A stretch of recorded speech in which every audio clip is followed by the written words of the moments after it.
یہ داستان کسی عام فقیر کی نہیں بلکہ ایک ایسے درویش کی ہے جس کے وجود میں نور معرفت کے ساتھ ساتھ برق الہی بھی رواں دواں تھی۔ وہ جو فقیری میں شاہی رکھتا تھا اور جس کی نظر میں وہ تاثیر تھی کہ وقت کے جابروں کے قلعے بھی لرز جاتے۔ وہ جس کے صبر کی آزمائش ہوئی تو ایسا فولاد بنا کہ کلیر شریف کی زمین بھی اس کے جلال کو نہ سہ سکی۔ یہ محض ایک تاریخی قصہ نہیں، یہ داستان جلال و جمال ہے۔ وہ داستان جو سینہ بسینہ سفر کرتی رہی، کبھی درویشوں کی محفلوں میں گونجتی، کبھی کسی مسافر کی زبانی سنی گئی اور کبھی کسی ایسی کتاب میں محفوظ ہوئی جس کے صفحات وقت کی گرد میں دب گئے۔ لیکن کچھ کہانیاں وقت کی دھول میں کھو نہیں سکتی بلکہ ہر دور میں ایک نئی شکل میں زندہ ہوتی ہیں۔ آج وہی داستان اردو کے الفاظ میں ڈھل کر صدیوں پرانی روشنی کو پھر سے بیدار کر رہی ہے۔ حضرت علاء الدین صابر کلیری رحمۃ اللہ علیہ کا اصل نام علاء الدین علی احمد تھا۔ آپ کی پیدائش 19 رجب 592 ہجری کو ہوئی۔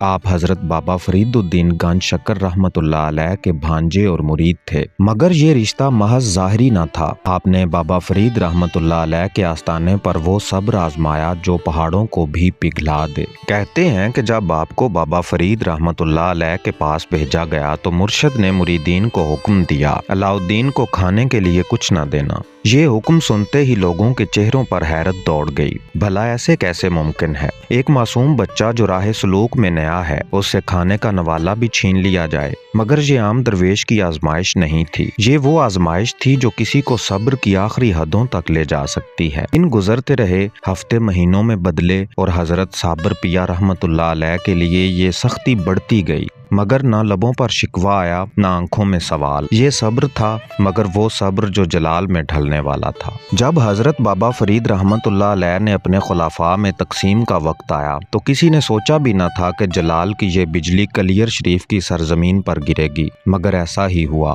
حضرت بابا فرید نے اپنے مریدین کی طرف دیکھا اور فرمایا، علاء الدین تم کلیر چلے جاؤ، تمہاری قسمت میں وہ زمین لکھی جا چکی ہے۔ کلیر، وہی کلیر جہاں نفس پرست لوگ بستے تھے، وہی کلیر جہاں شریعت کا مذاق اڑایا جاتا تھا، وہی کلیر جہاں درویشوں کو کمزور سمجھا جاتا تھا۔ یہ سب جانتے تھے کہ وہ زمین نرمی اور شفقت کے قابل نہیں تھی۔ وہاں ایک ایسا چراغ بھیجا جا رہا تھا جو ہوا کے رخ پر جھکنے والا نہ تھا بلکہ وہ خود طوفان کو حکم دینے والا تھا۔ کہتے ہیں کہ جب حضرت صابر پیا رحمۃ اللہ علیہ کلیر شریف پہنچے تو آپ کی خاموشی بھی لوگوں کے لیے سوالیہ نشان تھی۔ ایک درویش جس کے پاس نہ دنیا کی کوئی خواہش تھی نہ کسی کی خوشامد کا رنگ، وہ ایک کونے میں عبادت میں مشغول ہو گئے، لیکن شیطان کے پیروکار کہاں برداشت کرنے والے تھے کہ وہاں ایک ولی سکون سے رہے۔ ایک روز ایک سرکش آدمی آپ کی بارگاہ میں گستاخی کرنے آ پہنچا۔ وہ ہنسا، بولا اور وہ سب کچھ کہہ گیا جو اسے نہیں کہنا چاہیے تھا، مگر حضرت صابر پیا رحمۃ اللہ علیہ خاموش رہے۔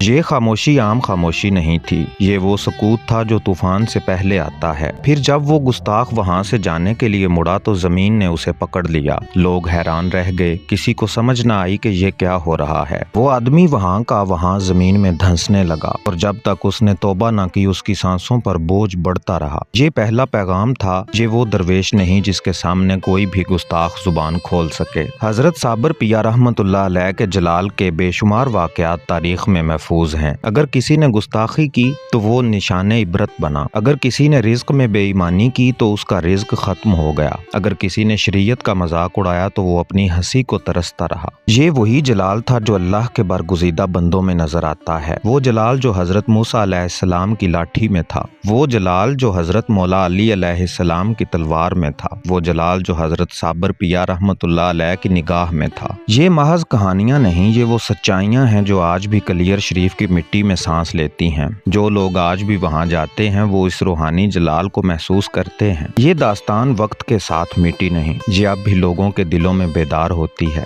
کبھی کسی درویش کی زبانی، کبھی کسی عرس کے مجمع میں اور کبھی کسی کہانی کے روپ میں۔ اور یہی وہ داستان ہے جو آج داستان اردو کے ذریعے دنیا کے ہر اس شخص تک پہنچنے والی ہے جو حق کو تلاش کر رہا ہے۔ یہاں حضرت صابر پیا رحمۃ اللہ علیہ کا ذکر ختم نہیں ہوتا بلکہ ہر اس دل میں گونجتا رہتا ہے جو باطل کو جلال سے مٹانے کا جذبہ رکھتا ہے، جو صبر کو بھی سمجھتا ہے اور جلال کو بھی مانتا ہے۔ یہ جلال آج بھی زندہ ہے اور داستان اردو آج اسے دنیا کے سامنے رکھنے جا رہا ہے۔ تاکہ تاریخ ایک بار پھر دہرا سکے کہ جب حق کا ایک درویش آتا ہے تو وقت کے ہر باطل کو سر جھکانا پڑتا ہے۔ یہ وہی داستان ہے جو داستان اردو کے صفحات میں آج بھی لکھی جا رہی ہے، تاکہ آنے والی نسلیں جان سکیں کہ کبھی کبھی صبر بھی جلال بن جاتا ہے اور کبھی کبھی خاموشی بھی گرج بن کر گونجتی ہے۔